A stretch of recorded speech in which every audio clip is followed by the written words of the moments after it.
Topic के साथ continental drift theory. इस टॉपिक में हम क्या पढ़ेंगे? इस टॉपिक में हम ये पढ़ेंगे कि ये थ्योरी किसने दी थी और इस थ्योरी में क्या क्या चीज़ है और क्या क्या इसमें ऑब्जर्वेशन करी गई थी। तो सबसे पहले 1908 में एक जियोलॉजिस्ट थे जिनका नाम था F.B. टेलर।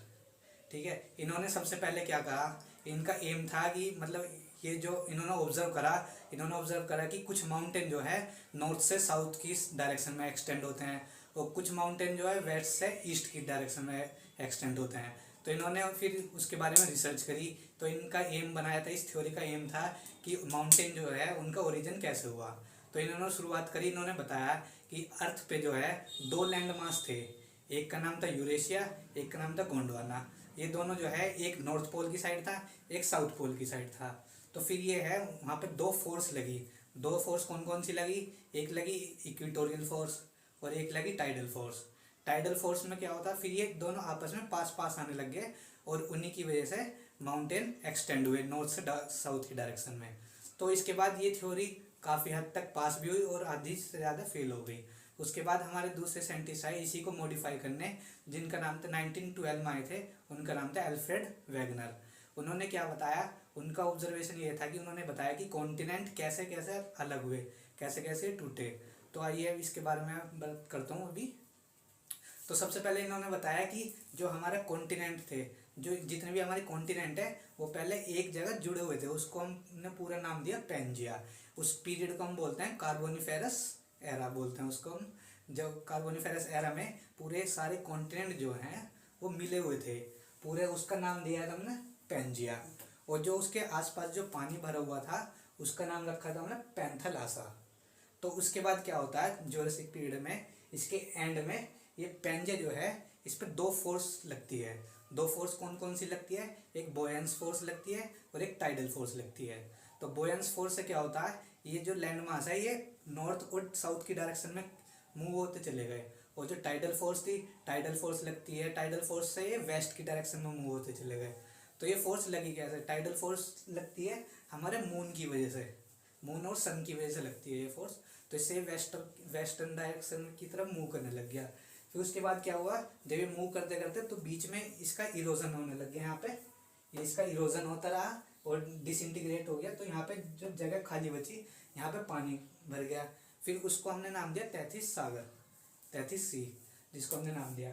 फिर उसके बाद ये जो फोर्स लगती रही ये कंटिन्यू लगती रही।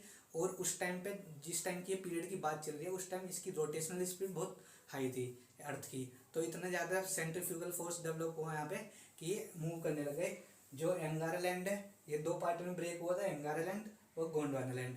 तो एंगारालैंड जो है ये ऊपर की साइड को मूव करने लग गया और गोंडवानालैंड जो है ये वेस्टर्न डायरेक्शन की साइड को मूव करने लग गया। फिर मूव करने के बाद यहाँ पे ये जो है स्प्लिट होने लग गए।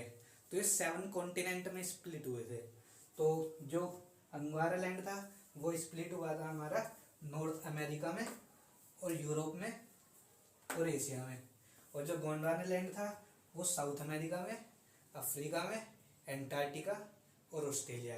ये मैंने यहाँ पे शो किया हुआ कैसे कैसे जुड़े हुए थे। तो जो ये ऊपर से यहाँ से अलग है, ये पूरा भाग जो है एंगारालैंड का था और ये पूरा जो पार्ट है ये गोंडवानालैंड का था।